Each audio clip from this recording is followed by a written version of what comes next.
Hello friends, welcome back to my channel. If you're new here, my name's Han and I'm a hand embroidery artist. In today's video, I'm going to be taking you through 3 beginner-friendly hand embroidery tutorials. Each of these projects can be completed even if you don't have any experience with hand embroidery. And they're all perfect for the springtime, so I thought it would be a great time to drop this video. In this first tutorial, I'm going to be showing you how to embroider onto a cankin backpack. So let's get right into that tutorial. If you're not familiar with this brand, Fjällräven Cankin is a Swedish outdoor apparel company and they make the cutest backpacks. This one is a mini cankin, but they go all the way up to extra large and they are the perfect school bags, book bags, and they also take embroidery super well. Alright, I'm going to jump right into the supplies that you're going to need to complete this project for yourself at home. As always, these supplies will all be linked in the description of this video just to make it super easy for you to grab them if you do want to complete this project on your own. So firstly, we're going to need some embroidery needles. I always say this in all of my videos, you do not need to get the brand name embroidery needles. I actually prefer the non-brand name a lot of the time. I think it's much better value for the money that you pay for them. And I'll say this again and again, all embroidery needles are pretty similar. So just get the cheaper ones if you are wondering which ones to get for yourself. Next up, you're going to need some scissors. I like to use smaller, sharper scissors than, let's say, like kitchen scissors. Small scissors just make it much easier for you to get closer to the site where you need to cut off excess thread and such. So I definitely invest in some small sharp scissors like these. Next up, I do recommend using some kind of finger protectors since the material for these backpacks is a little bit thicker than your regular embroidery material like cotton or linen. These finger protectors are not only going to protect the skin on your fingertips, they're also going to make it much easier for you to grip the needle when you're sticking it through the fabric and then pulling it up through. Just going to make your life much easier if you are doing this project at home. Then next up, you are going to need some embroidery thread. I like to store my thread on these clothes pegs. I think some people also call them clothespins. Just makes it super easy to keep your thread neat and tidy, and you can also write the number of the thread onto the clothespin. A lot of threads like DMC and all of the threads that I have linked in the description of this video, they use a color key, which basically just makes it really easy for you to locate a specific color. For this project, we're just going to be using a white thread and a yellow thread. I told you this project is super easy, super simple. Next up, for this project, I recommend using a really fine lined pencil. We'll be going in onto the backpack and just making some really tiny markings. So you don't necessarily need an erasable embroidery marker for this. Here, we just basically need to make tiny markers on the backpack, and for that you can use a really nice sharp fine lined pencil. And then lastly, we are going to be obviously needing a backpack to embroider. I had this mini green cankin on hand. I have actually embroidered onto this cankin before, and you might be able to see, I'm not sure if the camera is picking it up, but I have some little embroidery marks from where I have embroidered on this little guy before. I didn't really love how it turned out, so I just picked those stitches out. So first up, let's prep the backpack. Just unzip her and get it ready for embroidery. We're obviously going to need access to the inside of the backpack, and then take that really sharp pencil and go around the circular logo and mark out a few really tiny circles. Firstly, start at the north, east, south, and west points, and then make some little circles in between those points. In total, that should equal 8 little circles around the circular logo. And then for a little extra pizzazz, I went and added 3 more little circles on the front pocket. These circles are going to signify the center of our daisies. And now we're going to go in and prepare our thread for embroidery. We're going to be starting with this white thread, and this is why I love using the clothespins. Just comes off so easily. Now all embroidery thread comes in a skein of 6 tiny little threads bunched together to make one thread. For really dainty, neat stitches, you have to separate this thread into smaller thread counts. So for this project, we're going to be using 3 strands of the white thread for all of the stitches with the white thread, and then we're going to be using 2 strands of thread when we switch over to the yellow thread. I'll remind you of this too. If you're struggling to thread your needle, a lot of needle packs come with those little helpers to help you get the thread into the eye of the needle. Then pop your finger protectors on and remember to knot the bottom of your thread twice to make sure it doesn't come through the fabric once you make your first stitch. So we're going to start with the daisy at the very top of the backpack, at the top of the logo. And for these daisy petals, we're going to be using the lazy daisy stitch. To start off a lazy daisy stitch, stick your needle up through the fabric at the top of the little circle that we made. Stick it back down through the fabric, super close to where you first brought it up through the fabric. And don't pull that thread completely taut. Leave a little bit of excess thread on the surface of the backpack. Then bring your needle back up through the fabric at the top of where you would like your petal to be, and thread that needle through the excess thread that you left on top of the backpack surface. Now you can pull this thread more taut, and then we're going to make an anchor stitch back into the backpack, and then we're going to repeat this for the remaining 4 petals on this daisy. My best tip for embroidering really cute lazy daisy stitches is to make sure you don't anchor them too tightly. These stitches are supposed to be a little bit 3D, they're supposed to be a little bit puffy because they're petals, right? You don't want to pull them too tight, otherwise the petal shape isn't going to be as pronounced, so just be really gentle with these when you are stitching them.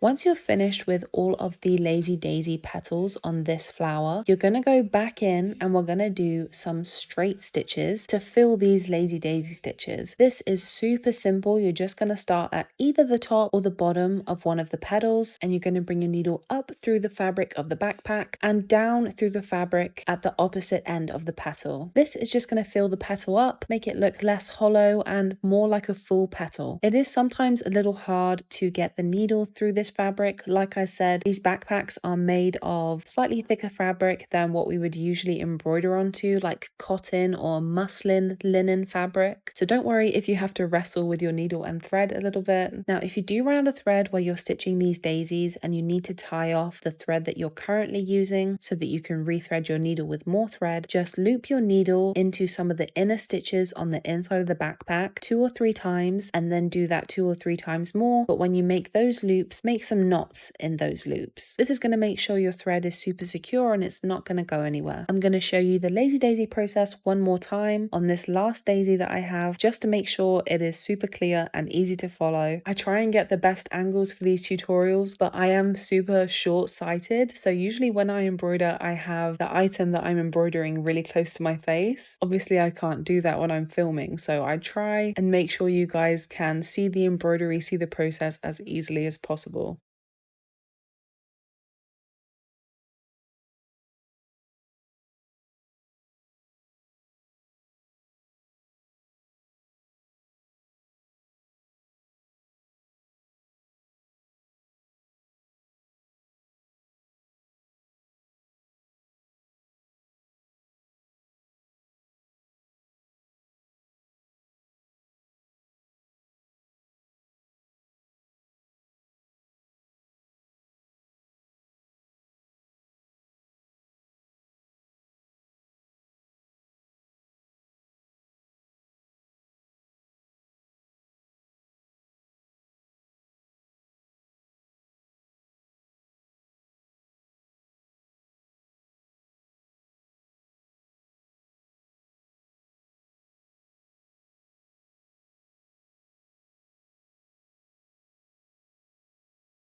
So the last stitch that we have to do for this design is a French knot stitch. It really creates the best effect for the inside of a flower, in my opinion. For the French knots in the center of these daisies, we're going to be pulling the needle up through the center of the daisy. Again, remember we're only using 2 strands of this yellow thread. We're going to wrap our needle around the excess thread twice before sticking the needle back into the center of the daisy. You can keep your thumb on the excess thread as the needle travels back down through the fabric. This is going to make sure your French knot is really neat and tidy. French knots are not the easiest to film since I usually move the backpack or the shoes, whatever I'm working on. I usually move it around quite a lot to make sure I can get the perfect French knots, but I'm trying to film it the best I can for you guys. Basically, the essential things to remember for these French knots in the center of these daisies is that we are wrapping the thread around the needle twice, and I always do recommend keeping your thumb on the excess thread. As I mentioned before, it really does make a difference in how neat and tight the French knot turns out. And once you're done with the very last French knot, you are done with this design. You could go in and add some little bumblebees or some other little flowers, but I think it looks just perfect the way it is, especially the white daisies on this green backpack. They look like they're sitting on a little meadow of grass. I think this design is super cute, and it was achieved with only 3 different kinds of stitches, and it took me around 45 minutes to complete the entire backpack, and it's definitely given me the bug to want to embroider more backpacks, so I think I'll be making some orders on the Kankin website this week. In the second tutorial, I'm going to be showing you how to embroider a pair of bumblebees onto a pair of shoes. You don't have to do this embroidery project on shoes. You could embroider these little bees onto jeans or onto a hoop, so I guess I'm just showing you how to embroider little bumblebees in general. But let's get started, and I'm going to take you through the supplies you're going to need to complete this project. As always, everything I'm going to list is going to be linked in the description of this video, just to make it super easy for you to pick up these supplies if you do want to try this project at home. So aside from the shoes, which as you can see I have already embroidered the majority of the design onto, you are going to need some embroidery needles. I always say it doesn't matter what brand you use, where you get them from. I like to use these DMC needles, but I also have these other non-branded needles. They don't have a brand name anywhere, and I get these from Amazon, and they are such a steal. Next, you will absolutely be needing some kind of finger protectors. I like to use these silicone ones. They're super affordable. They come in multi-packs of like 20 to 30. You can also get leather finger protectors, and you can also just use regular metal thimbles. I find these the easiest to work with, and I use them in every single shoe embroidery project that I do. Next up, you're going to need some thread. Obviously, we're going to need the black and the yellow of the stripy bumblebees, and then I like to use a really light blue gray color. It's showing up more gray on camera for the wings of the bumblebee, because if you embroider them in white, they're not really going to show up against a white shoe. And then lastly, you are going to need some small sharp scissors. You can use larger kitchen scissors for a project like this if you are embroidering onto Vans like I am, but I find it much easier to get closer to the area that you need to cut if you have really small sharp scissors like these. Okay, so those are all of the supplies you're going to be needing for this project. Next, we're going to move on to how to prep your thread for the embroidery. Embroidery skeins come in one big strand, which is made up of 6 smaller tiny strands, and to get delicate, clean, cute looking stitches, you have to separate these 6 strands to get smaller strand counts. We are going to be using 2 strands of thread for every single step of this project, so I'm just going to be showing you how to separate thread just this one time with this black thread. Next, you're going to need to take a very fine line pencil, or you could use an erasable embroidery marker. I have one of those linked in the description below. I like to just use this really thin lined pencil because I am going to be embroidering over the marks that I make. You're not going to be able to see any marks at all, so I'm not going to need to erase anything. These bumblebees that I'm embroidering are tiny. They're like a couple of millimeters across. Once you've marked out the oval bodies of the bumblebees, we're going to go in with our needle, and this is the perfect reminder to remember to knot the end of your thread, which I did not do here because I'm focusing on recording this tutorial. I like to make 2 knots in the end of my thread. As far as the stitches go, we're just going to be making straight stitches for the bumblebee's body, so we're just going to be going from the top of the oval to the bottom of the oval and making 3 black stripes. I do like to double up this stitch at the beginning, so for the bumblebee's head, I'll do 2 straight stitches just overlapping each other, and then for the other stripes, I'll just do 1 straight stitch, just because I like it when the head of the bumblebee has like more of a rounded, fuller effect. These bumblebees, again, are really tiny, so you might not even be able to tell what I'm talking about, but I think it does make a difference. And remember remember to leave small gaps in between these straight stitches that we're doing with the black thread, because obviously that is where we are going to put the yellow stripes of the bumblebee's body. Now, before I move on to the yellow stripes, I do want to add a tiny little antenna to the front of the bumblebee, which will attach to its little forehead. And again, we're just using a simple straight stitch for this. And it's kind of just to signify where the head of the bumblebee is, because I don't love doing a really long pointed back end of a bumblebee, which would signify like where the stinger is. I kind of like them round and rotund.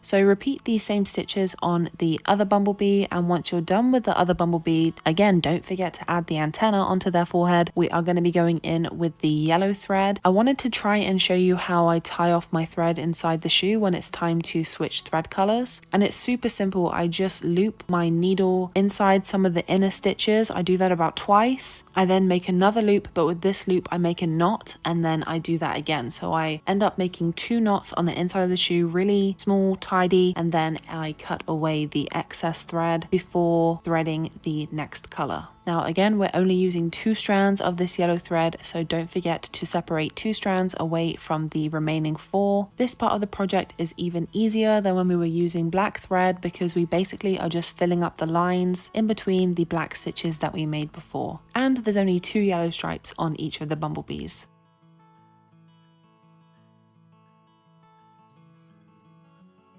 Once you're done with the yellow stripes on each of the bumblebees, we are going to be changing our thread color to that really light blue gray color, and we're going to be using this for the wings. And for the wings, we're going to be doing some really tiny lazy daisy stitches, again with only 2 strands of this really light blue gray color. So for the lazy daisy stitches, start at the top of the bumblebee where the wings are going to connect to the body, bring the needle up through the fabric, and then bring it back down through the fabric super close to where you just brought it up through the fabric.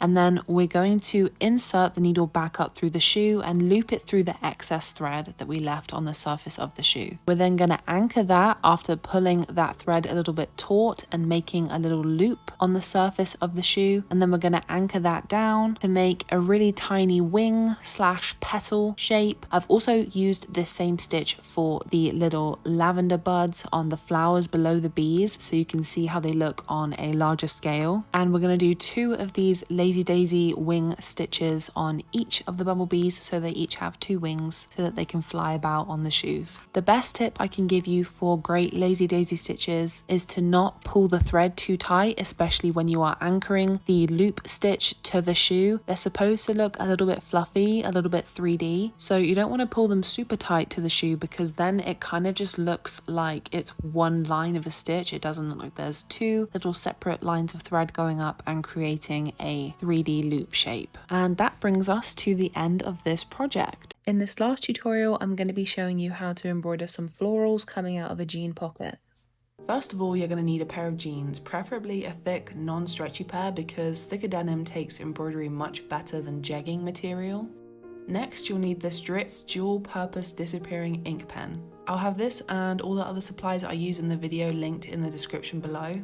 I used Lovey Mag thread for this project, which is one of the cheaper, good quality threads that I recommend to beginners. Then, to make this project easier, you could use a 6-inch embroidery hoop to stabilize the fabric while you embroider. These are the needles that I use for almost every embroidery project I do, and I'll be using the longest ones in the pack for these jeans. So all of these supplies are essential for this pocket embroidery project, except for the hoop. This step isn't necessary, especially if you're using jeans without stretch, but I'll show you how to pop the hoop onto the jeans anyway in case you do want to use this method. For the first step, you're going to outline the larger flowers. I don't recommend drawing everything out at once, since this gives you a bit of freedom with the design. So just go ahead and sketch out the 5 petals on each flower. I made the petals a little bit too big on the first flower, but the magic of this pen means it doesn't matter, since the ink will disappear when it comes into contact with water. I like putting the second flower a little below the first to add a bit of dimension to the design. I'm going to thread my white embroidery floss to fill these flowers in, and I forgot to include these little scissors in the supply list, but any scissors will do. I just love these because they're small and sharp, which makes them perfect for embroidery projects. I'm using all 6 strands of this white floss because I want the flowers to be quite puffy, almost 3D. Remember to double knot the end of your thread before stitching. The stitch for the flowers is quite simple. It's just a satin stitch back and forth until each petal is full. You can go from the middle to the outer edges of the petals or from the outer edge towards the inner area. I actually like to do both. It can get a little tricky to pull the needle through the middle of the flower once you get towards the end, since there will be quite a large buildup of thread there. You just might have to use your muscles a little bit.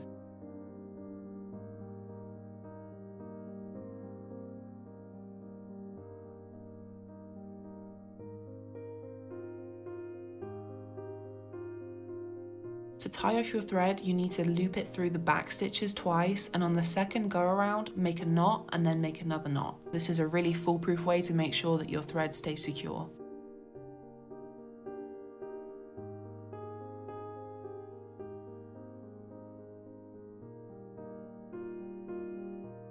Next, we're going to move on to the lavender stems. I like to put 1 on the right and 2 on the left, and then I make them kind of varying heights. I just draw the stems out for these, but you could also sketch out the little lavender buds. I'll be going in with this green, and I'm only going to be using 2 strands of this embroidery floss. This is just to make the stems look a little bit more delicate.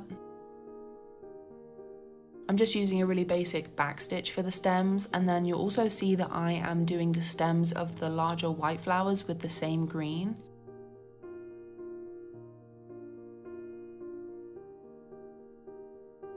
It's also quite important to make sure that you go below the line of where the top of the pocket will sit on the jeans. This is just going to give the illusion that the flowers are really growing out of the pocket if you can't see the bottom of the stems.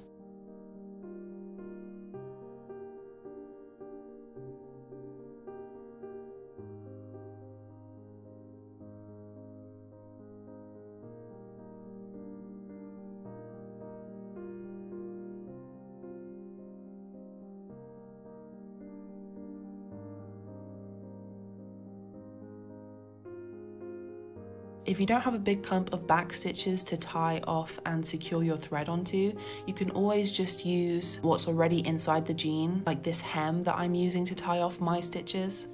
I'm going to go in with this lavender purple colour. It's kind of a bluey purple, and I'm going to do some lazy daisy stitches that kind of grow upwards. You'll see what I mean. So for a lazy daisy stitch, you're going to stick your needle up through the fabric near the stem, and then you're going to stick it right back through, down through the fabric, near that spot where you pulled it up through the fabric. But don't pull the thread taut, you have to leave a little loop there. And then about 1 centimeter away from the area where you've created that loop, stick the needle back up through the fabric and then loop the needle through that loop that you left. This is going to create a lazy daisy stitch, and all you have to do after that is make the anchor stitch. My tip for great lazy daisy stitches is not to make them too tight. They're supposed to be a little bit fluffy, a little bit loose. When you make them too tight, it's almost hard to even tell that they're a lazy daisy stitch. You need to be able to see the 2 sides of the loop on either side of the anchor, and you get this kind of lavender looking flower.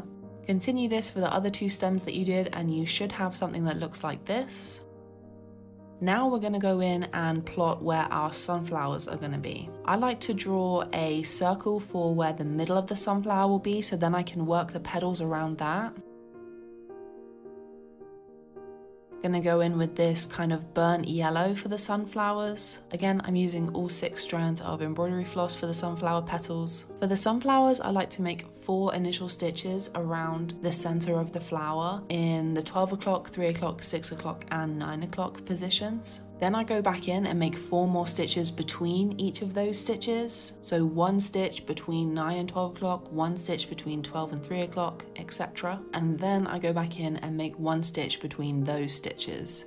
You'll see what I mean.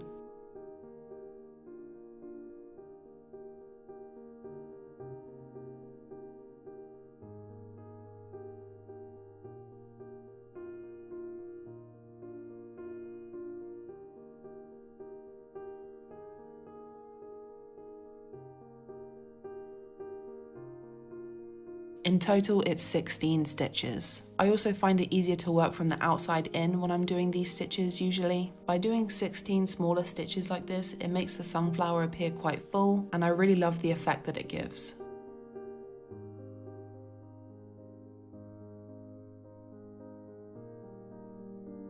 You should be left with something like this after you're done with your sunflower petals. We're also going to be using this yellow for the pollen of the white flowers we did earlier. You're just going to want to do one French knot in the center of each white flower. For the French knot, pull your needle up through the middle of the white flower, wrap your thread around it twice, keep that thread taut as you pull it back through the white flower. The secret to great French knots is making sure you keep tension on the thread as you pull it through.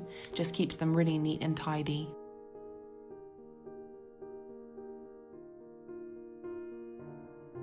After you're finished with your sunflowers, you should have something that looks like this. Then we're going to go in and fill in the center of the sunflowers with a brown thread. To do this, we're going to make about 6 French knots in the center of each sunflower. Wrap your thread around the needle twice before pulling it back through the fabric. And make sure to keep the tension on the thread to make sure your French knots are nice and tidy.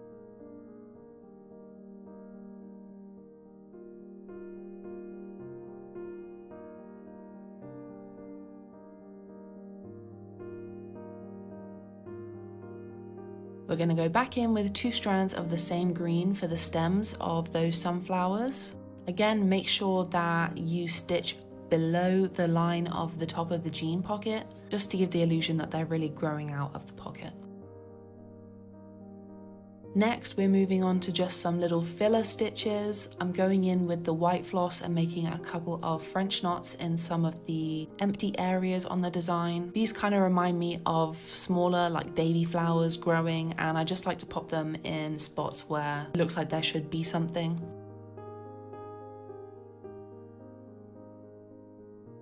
So I just made 8 French knot stitches, and then we'll go in with a lighter green for the stem of these. And I just used all 6 strands of thread for the stem on these white French knots. I think by varying the colors of the stems, it really gives a bit of dimension to the whole design. Okay, now we're on to our finishing touches. We're just going to embroider a couple of vines and leaves on the pocket of the jean. I'm gonna go back in with the 2 strands of that darker green. I'm doing a bit of couch stitching here, which basically just means I'm adding a bend to the stitch by sticking the needle up through the fabric and couching the stitch in a specific area to make it appear like it's growing in a bend. I used all 6 strands of the darker green for the vine leaves, and then I went back in and added a couple of smaller white French knots onto these vines. Now I'm going to use this mist spray bottle to remove all of the ink from the Dritz disappearing pen. You can also just do this underneath a tap in your kitchen or bathroom, but I really like this mist bottle. I feel like it works really well and it doesn't get the fabric too wet.